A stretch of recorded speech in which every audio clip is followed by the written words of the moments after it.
On Thursday, President Trump and the First Lady will host a Women's History Month event in the East Room. And on Friday, the president will sign several executive orders, and we will provide more details on those later this week. As President Trump shared with the American people last night, the United States military is making tremendous strides towards achieving our military objectives for Operation Epic Fury. 10 days in, this campaign has been a resounding success thus far, and America's warriors are winning this important fight at an even faster pace than we anticipated. More than 5,000 enemy targets have been struck so far. Iran's ballistic missile attacks are down more than 90%, and their drone attacks are down by approximately 85% since the start of Operation Epic Fury. The United States is also annihilating the Iranian regime's navy, and we have destroyed more than 50 Iranian naval vessels, including a major drone carrier ship. None of the regime's vessels are operating in major regional waterways, and the Iranian Navy has been assessed as combat ineffective. The trend is clear. U.S. combat capabilities are increasing and growing more lethal and dominant by the day, while the Iranian terrorist regime's ability to respond has rapidly declined. Now, the U.S. military is moving to dismantle Iran's missile production infrastructure. Our incredible B-2 bombers recently dropped dozens of 2,000-pound penetrator bombs on deeply buried missile sites. Last night, President Trump reiterated his commitment toward keeping oil flowing through the Strait of Hormuz so the United States and all of our allies can receive their energy needs. President Trump will not allow rogue Iranian terrorists to stop the freedom of navigation and the free flow of energy. Let me be clear.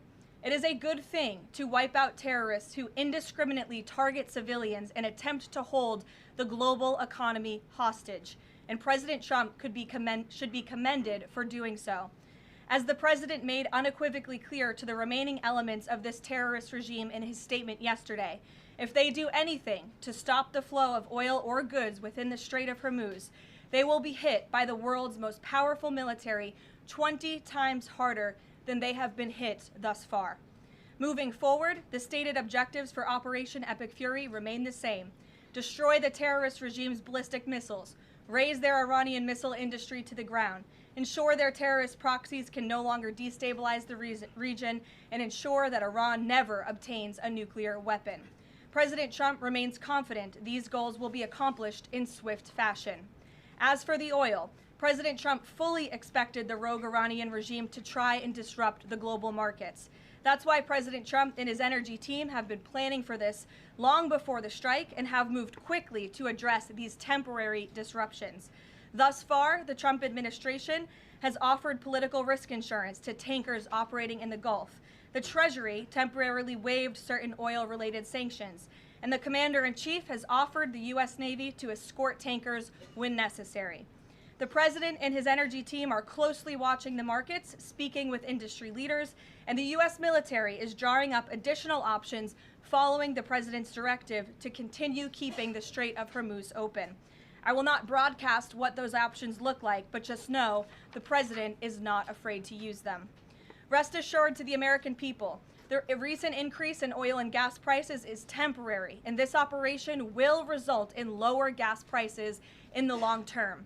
Once the national security objectives of Operation Epic Fury are fully achieved, Americans will see oil and gas prices drop rapidly, potentially even lower than they were prior to the start of the operation.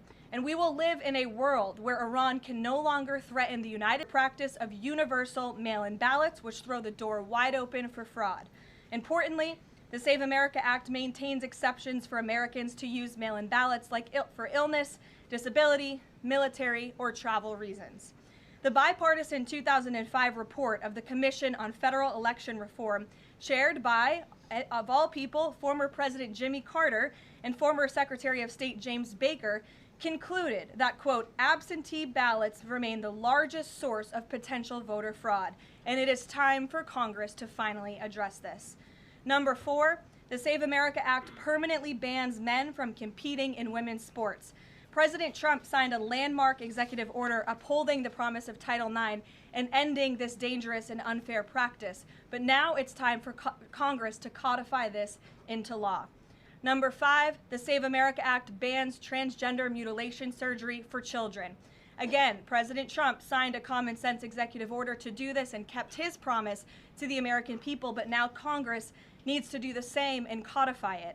It's well past time for Democrats in Congress to stop perpetuating the radical and false claim that you can somehow change a child's sex. You cannot. Passing the Save America Act is the most important thing that Republicans and frankly Democrats can do to strengthen election integrity and protect our democracy. It's what the American people elected Republicans to do, and they must deliver on it as soon as possible. The president is calling on Congress to get the job done and send this historic piece of legislation to his desk immediately for signature. So with that today, I will take your questions. Benny, thank you for being here, and why don't you start us off? Thank you, Karoline. So my first question is actually about the Save America Act. So one of the biggest things that the Democrats are saying, the claims that they're making, is that the Save America Act, it would prevent married women from voting in elections or make it harder for them. What do you have to say to those claims? Is there any validity to them, and where do you think they're getting this from? There is zero validity to these claims, and I'm glad that you brought them up, because you have the Democrats who have created this myth, and it has been perpetuated, unfortunately, by many in the mainstream media. Let me be very clear. The Save America Act does not prohibit anyone from voting with the exception of illegal aliens. And the greatest way to disenfranchise American citizens from voting in American elections is to allow illegal aliens to vote, which is what Democrats want to do. We see it taking place in Democrat jurisdictions at the state and local level across this country. So the Save America Act corrects that.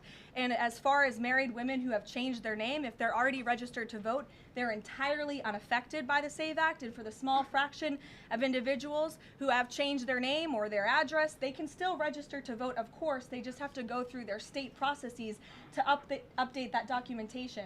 And this is something that the American people, married women, and minorities, and people all across this country who Democrats are insultingly saying cannot do this, they're already doing it every day, going to the Social Security office, going to the DMV, and I think it's frankly insulting that the Democrats are saying that there are certain groups of people in this country who aren't smart enough to update their documentation to allow them to vote. Again, this is a huge myth, and thank you for giving me the opportunity to address it.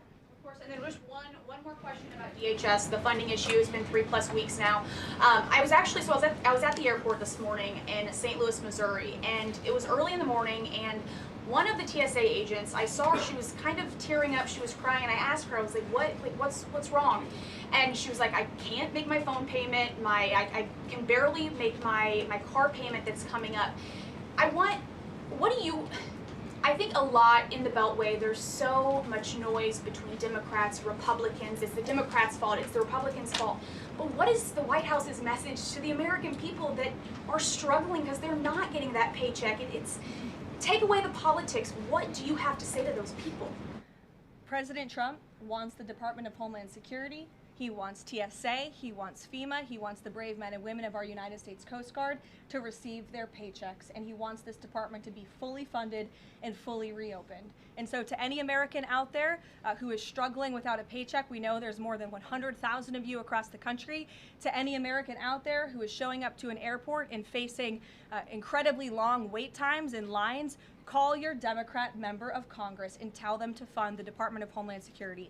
That's what President Trump wants to do, and it's completely ridiculous that the American people are suffering as a result of these partisan games that are being played by Democrats on Capitol Hill. Thank you. Steve.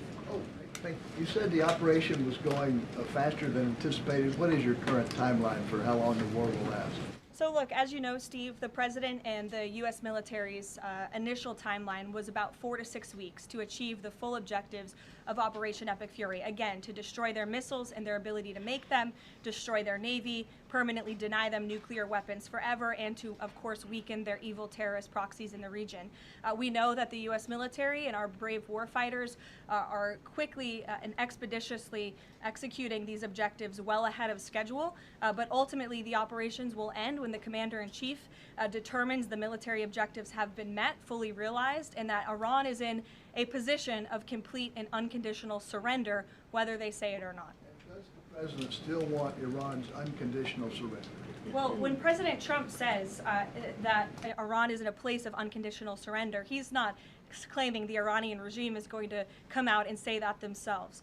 What the president means is that Iran's threats will no longer be backed by a ballistic missile arsenal that protects them from building a nuclear bomb in their country. I could make an empty threat, but if I have no actions to back it up, then it's an empty threat. And so President Trump will determine when Iran is in a place of unconditional surrender, when they no longer pose a credible and direct threat to the United States of America and our allies.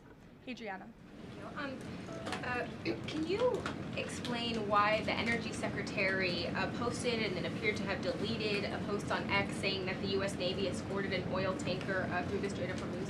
Yes, I was made aware of this post. I haven't had a chance to talk to the Energy Secretary about it directly. However, I know the post was taken down pretty quickly, and I can confirm that the U.S. Navy has not escorted a tanker or a vessel at this time, though, of course, that's an option the President has said he will absolutely utilize if and when necessary at the appropriate time. And if this was something that was posted erroneously, could it be because of a staffer? What, I guess, will there be any consequences for this? I know you still have to consult, but just generally speaking. Again, I would defer you to the Department of Energy to answer that question. And if I could just follow up really quickly. Sure. In terms of oil sanctions, the president said that there would be some sanctions that would be lifted. Would those be on Venezuela, Russia? Could you give some specifics there and then timing for that as well? Sure. I know it's something that the Treasury Department and the President's energy team continue to discuss, and they will ultimately consult with the President before decisions are made. I don't have any announcements on new sanctions or the lifting of new sanctions for you today. Alex. Thank you. Reuters has reported that about 150 U.S. Service members have been injured so far. Can you confirm that number and elaborate on that? I can't confirm the exact on selecting a leader that the president finds acceptable? And if so, how is that not the definition of a regime change war? Look, as President Trump has blatantly and frankly stated, it's obviously within the best interest of the United States and the West to no longer have a radical terrorist in charge of Iran, especially as we see their reaction to Operation Epic Fury. They had their missiles turned towards our Gulf and Arab partners in the region. Again, this was a regime that chanted, or still chants, death to America. We look at the way that they are holding the entire world hostage with the restricting of the free flow of energy through the Strait of Hormuz. So the president, I think, is making quite an obvious comment. Again, as for the timeline of the military operations with respect to Iran, we have objectives that we have laid out that the commander-in-chief wants to see achieved. When they are achieved, then it will ultimately be up to the president to end this operation. Okay, so I think you're not exactly addressing my question, though. Is that political objective also necessary for the president to decide to end this war? Look, again, I just told you the objectives of Operation Epic Fury. When those objectives are met, the president will dictate the end of these operations when he deems that Iran no longer poses a credible threat to the United States of America. And again, it goes back to what does that unconditional surrender look like? Iran can talk all they want, and their words will be very empty when we've completely annihilated their navy, as we are doing, when we've taken out the threat of their ballistic missile capability, when we can firmly, finally ensure that they can no longer make a nuclear bomb to threaten the United States and our allies and our troops in the region. And that's what President Trump is ultimately seeking to do with respect to this operation. Karoline? Jennifer. There was a shooting outside of a synagogue in Baltimore. Do you know if the president has been briefed on that, and do you have any more details on what happened? I don't, but we certainly will get you more details, Jennifer, and I don't know if the president has briefed, but I'll check on that when I get back to the Oval Office after this. Sure. Thanks, Caroline. The president said yesterday for the first time that he had to strike Iran because he believes that Iran was going to strike U.S. targets within 7 days. And then he bumped that down later to 3 days. Where is he getting that? Well, that's not the first time the president has said that he chose to launch Operation Epic Fury because he felt as though Iran was going to strike the United States and our assets in the region first. Again, I addressed this in the last briefing. This was a feeling the president had based on facts provided to him by his top negotiators who had been engaged with the Iranian regime in a good faith effort. The Iranian regime was lying, deceiving the United States of America, clearly trying to continue their nuclear program to create a bomb that would, of course, threaten the United States of America. Again, their ballistic missile arsenal, they were rapidly and aggressively increasing that by the month to a place where they would essentially build immunity for themselves, where a future president or President Trump would not be able to launch this incredibly successful operation. And so the president, again, as I have reiterated and he has said, was not going to sit back and allow the Iranian regime to threaten or to attack the United States of America any longer. But there are no U.S. leaders or Israeli leaders who are making those same claims. So is he making this up to justify his decision to go to war now? The president is not making anything up, Nancy. He is looking at this every single day based on intelligence, based on facts, and based on intelligence that he himself and his negotiators have consumed based on their, again, negotiations with the rogue Iranian regime over the past year. And the president and his team tried in a good faith way to reach a diplomatic deal through peaceful means with the Iranian regime. And Iran chose this path to death and destruction. Iran wanted to attack the United States of America, and the president was not going to sit back and allow that to happen. He was not going to sit back and allow that to happen, and everyone in this room should be grateful for it. John. Thanks a lot, Karoline. Two questions for you. One has to do with a follow-up to your statement that you made at the beginning of the briefing regarding the Save America Act. Sure. Yesterday, the Senate Majority Leader John Thune spoke on the effort to potentially have a filibuster broken, the rules for the filibuster broken. He said the votes aren't there, one, to nuke the filibuster, and the votes aren't there for a talking filibuster. He says that's the reality. What's your reaction to what Senator Thune said? Look, I think President Trump, the urgency behind his need to pass the Save America Act and his desire to get this country-saving legislation passed has been made quite clear. He wants all options on the table, and he wants the Senate to move as quickly as possible through whatever means necessary. And then secondly, just regarding the president's trip tomorrow, looking ahead, why Ohio and why Northern Kentucky? Well, why not? These are two great states with great Americans.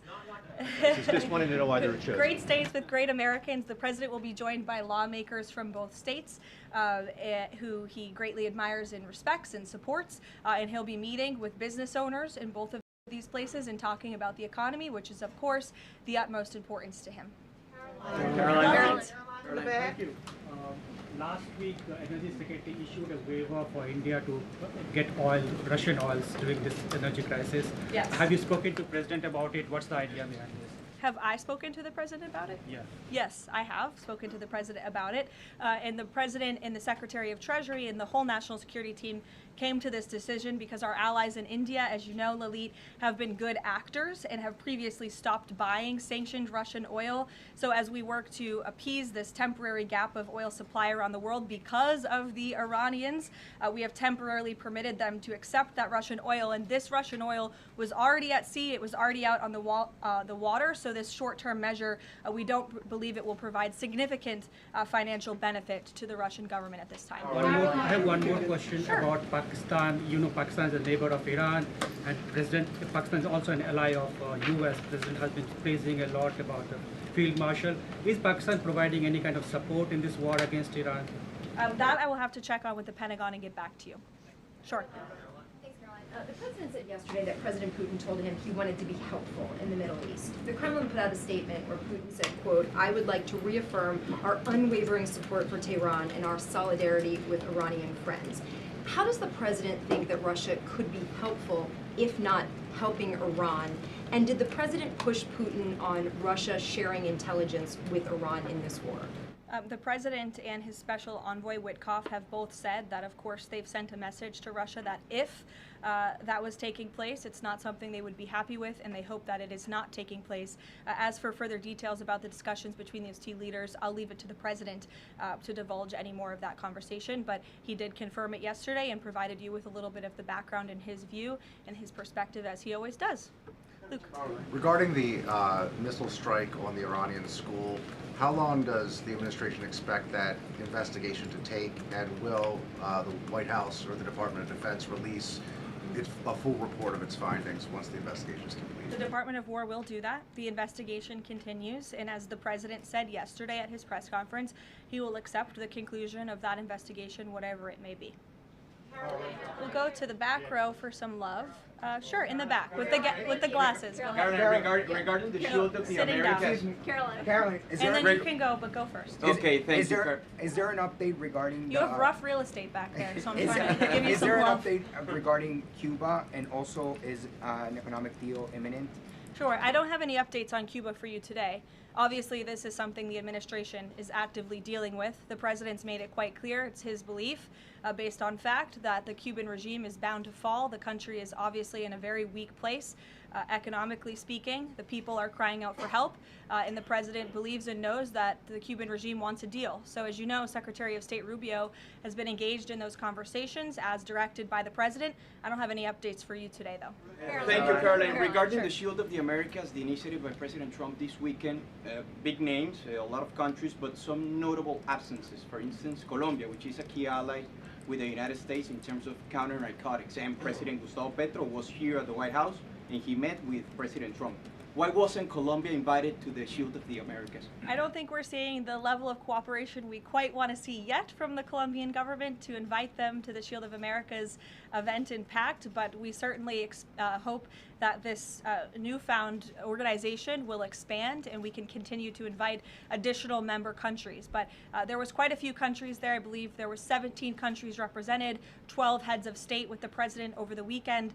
They signed a defense agreement with all of our militaries to emphasize the need to combat drug cartels through Latin America in the Western Hemisphere, and ultimately, of course, to curb the illegal trafficking of drugs to the United States, which is the president's utmost priority in all of this. So it was a great event on Saturday, and we look forward to the coalition expanding. Kelly in the back. Caroline, thank you. Good to see you. I want to get back to another question that was asked earlier. It talked about the political aspects, but there's also the ideological and the spiritual aspects of what Iran has said for 47 years. Death to America, death to Israel. And we've just finished talking about the fact that terror has been around the world. Iran has been the nexus of that in so many ways. Has the president stated clearly to the American people why this is such an imminent threat in order for Democrats on Capitol Hill and Republicans and the American people to understand how imminent the threat was? I think he has, Kelly. I mean, you've heard from the president on an almost daily basis over the course of the past 10 days. You've heard it from me at this podium. You've heard it from the Secretary of War, the Secretary of State, the Vice President of the United States.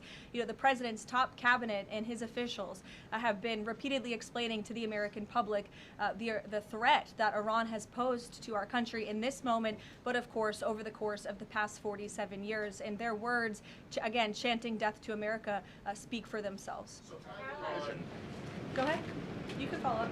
Why the division within the American people? I realize that we have the people are talking about the War Powers Act, they're talking about all kinds of issues, but have people forgotten just how imminent that threat was? If they keep saying death to America and death to Israel, they mean it. Look, I don't think the American people have forgotten, but I think Democrats on Capitol Hill, they have not forgotten, but they are just so plagued with this resistance to President Trump on everything that they do that, again, they can't even rally behind the common sense, bipartisan, long-standing principle of the United States of America that Iran absolutely poses a threat to the United States, that Iran is the world's leading state sponsor of terrorism, and I think that's reflected again in their voting pattern. In 2023, every single member of the House of Representatives, with the exception of one, I believe the final vote was 412 to 1 in 2023 for a resolution condemning Iran as the world's state leading sponsor of terror. And now in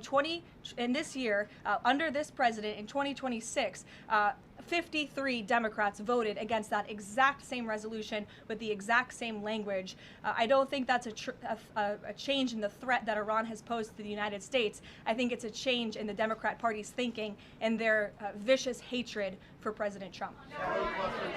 Danny? Sure. National threat level, following on Kelly, what's the national threat level right now because of this death to America, death to Israel issue? I believe the Department of Homeland Security and the FBI have repeatedly and continuously provided updates on the threat level to the homeland. I don't want to speak on it out of turn from up here, but of course, the federal government is continuing to coordinate and partner with local law enforcement agencies across the ground to thwart potential threats to the homeland. This is something the administration obviously takes very seriously. We are thwarting threats that, frankly, most Americans don't know about because they never make headlines, but that's the great work that the Department of Homeland Security is doing, and it emphasizes and underscores the point of why Democrats need to fund and reopen fully the Department of Homeland Security right now. Danny. School. Why did President Trump say yesterday that Iran may have Tomahawk missiles when there are only 3 other U.S. allies plus the U.S. that have those missiles and therefore could... Look, again, as the president said yesterday, he will accept the conclusion of this investigation by the Department of War. I know there's been a lot of speculation in the media about who may be responsible for this. We're not going to get ahead of the Department of War and the conclusion of that investigation. The president has a right to share his opinions with the American public, but he has said he'll accept the conclusion of that investigation, and frankly, we're not going to be harassed by the New York Times, who's been putting out a lot of articles on this, making claims that have just not been verified by the Department of War, to quickly wrap up this investigation because the New York Times is calling on us to do so. Thank you. Hi, thank you so much. Carolyn, with the DHS currently under a partial Democrat shutdown, does the administration have any specific concerns about potential impact on Homeland Security or intelligence monitoring of sleeper cells inside the United States? And do you have any comment on the bombing, the 2 individuals that bombed New York City or tried to? Yeah, it was absolutely despicable to see that attack in New York City. I know the FBI is investigating, and the Department of Justice and SDNY have announced they are charging those 2 individuals and alleged terrorists, and I know they won't rest until justice is sought in this case. Daniel. Daniel, Thank you, Caroline. Appreciate it. Millions of Americans are filing taxes for the first time since the president signed the One Big Beautiful Bill Act into law. New reports say that new IRS data says that the average federal tax refund is around $3,800, a little bit up from the last period of last year. Does the president believe that the average federal tax refund increasing this year could provide a little bit more economic growth, something that he's been very focused on as the year progresses? Absolutely, and Americans are going to start benefiting from the fruits of President Trump and Republicans' labor through the passage of the One Big Beautiful Bill and these historic tax cuts. We are midway through tax season, so just to provide an update from the Treasury Department that just went out moments ago, nearly 63.5 million tax returns have been processed thus far, 45% of the anticipated total number of tax returns by April 15th, so don't forget to file your taxes, people.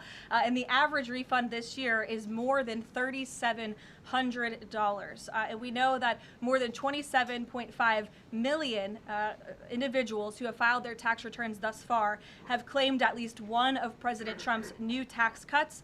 Over 3.5 million returns have claimed no tax on tips. Over 15.5 million returns have claimed no tax on overtime. Over 9.2 million returns have claimed the enhanced deduction for seniors. And over 690,000 returns have claimed no tax on car loan interest. And another amazing statistic, nearly 3.5 million Trump accounts have been opened for children in our country thus far. So we look forward to, I know the Treasury Department continues to look forward to seeing these checks go out the door and into the pockets of hardworking Americans, and the president will be meeting with them himself tomorrow on the road in both Ohio and Kentucky, and we look forward to seeing you all there. Thank you, guys. Thank you, Caroline.